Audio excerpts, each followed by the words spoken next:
పచ్చని తోట వీక్షకులకి స్వాగతం. ఈరోజు మనం రైతులకి నేస్తం, మొక్కలకు సంజీవని లాంటి ఓడబ్ల్యూడిసి ద్రావణాన్ని ఎలా తయారు చేసుకోవాలో తెలుసుకుందాం. ఇది మీరు చూస్తున్నది వచ్చేసి రెండో రోజు ఈ దశకి చేరుకున్న ద్రావణం అన్నమాట. వీటికి ఏం కావాలో ఇప్పుడు చూద్దాం. మీరు దీనికి 200 లీటర్ల నీళ్లు పట్టుకునే ఒక టబ్ని తెచ్చుకోండి. తర్వాత ఓడబ్ల్యూడిసి ద్రావణము మీకు ఆన్లైన్లో దొరుకుతుంది, అది ఒకటి కావాలి. మళ్ళీ 2 కిలోల బెల్లం. గుర్తుపెట్టుకోండి, 200 లీటర్లకి 2 కిలోల బెల్లం. అదే మీరు 100 లీటర్లు తయారు చేసుకున్నట్లయితే 1 కిలో బెల్లం సరిపోతుంది. ముందుగా బెల్లాన్ని బాగా పొడిగా చేసుకోండి.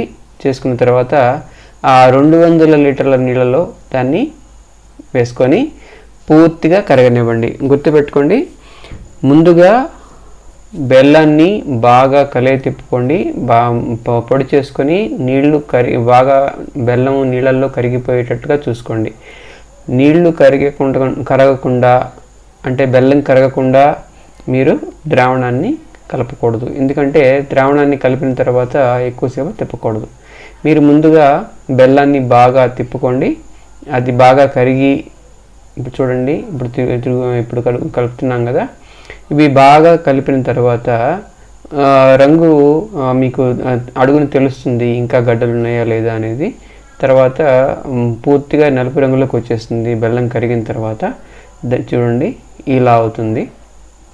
ఇలా పూర్తిగా కరిగిన తర్వాత మాత్రమే మీరు కొనుక్కున్న ఈ ఓడబ్ల్యూడిసి ద్రావణాన్ని మీరు కలుపుకోవాల్సి ఉంటుంది. ఇది మీకు అమెజాన్లో, ఫ్లిప్కార్ట్లో, మిగతా చోట్ల కూడా దొరుకుతుంది. ఇది చూడండి, ఇది చూడడానికి తేనె రంగులో ఉంటుందండి. కొంచెం చిక్కగా ఉంటుంది. మరీ అంత తేనెంత చిక్కగా ఉండదు, కానీ కొంచెం ఒక మాదిరి చిక్కగా ఉంటుంది. తర్వాత ఇలాగా మీరు ఆ 200 లీటర్ల నీటిలో మీరు దీన్ని ఇలా కలుపుకోండి.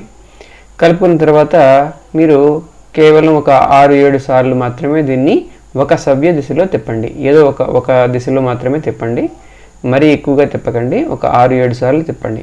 ఇలా మీరు దీన్ని పొద్దున్న ఒకసారి, సాయంత్రం ఒకసారి 6-7 సార్లుగా ఇలాగా ఒక సవ్య దిశలో తిప్పి పక్కన పెట్టుకోండి.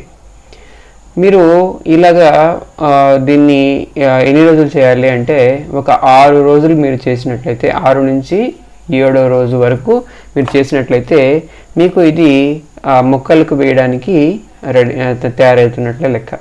దాని తర్వాత మీరు చేయవలసింది, ఇలా పైన ఒక వస్త్రాన్ని కప్పి ఉంచాలి. ఎందుకని అంటే, మీరు మూత పెట్టినట్లయితే దానిలో విపరీతంగా వాయువు తయారయ్యి కొంచెం పగిలే అవకాశం ఉంది.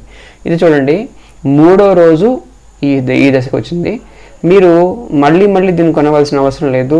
మీరు ఏం చేయాలంటే, ఒకసారి తయారు చేసుకున్న తర్వాత ఒక 20 లీటర్ల నీళ్ళని పక్కన పెట్టుకొని దాన్ని మళ్ళీ ఇదే ప్రక్రియను తిరిగి చేసుకున్నట్లయితే మీరు దీన్ని వాడుకుంటూ ఉండొచ్చు. మళ్ళీ కొనవలసిన అవసరం ఉండదు. ఇప్పుడు మనం ఓడబ్ల్యూడిసి ద్రావణం యొక్క ఉపయోగాల గురించి మాట్లాడుకున్నట్లయితే, దీనిలో వేల కోట్ల జీవాణువులు ఉంటాయి. వీటి వల్ల భూసారము వృద్ధి చెందుతుంది. కొన్ని వేరు ద్వారా సంక్రమించే వ్యాధుల్ని, కొన్ని చెట్లకి మామూలుగా వచ్చే వ్యాధుల్ని ఇది నివారిస్తుంది.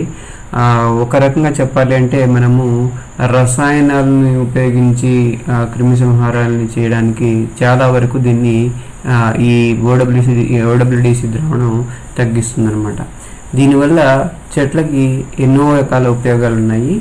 కాబట్టి దీన్ని సంజీవనిగా మనం చెప్పుకోవచ్చు. మరిన్ని వీడియోల కొరకు నా ఛానల్ని సబ్స్క్రైబ్ చేసుకోండి. ధన్యవాదాలు.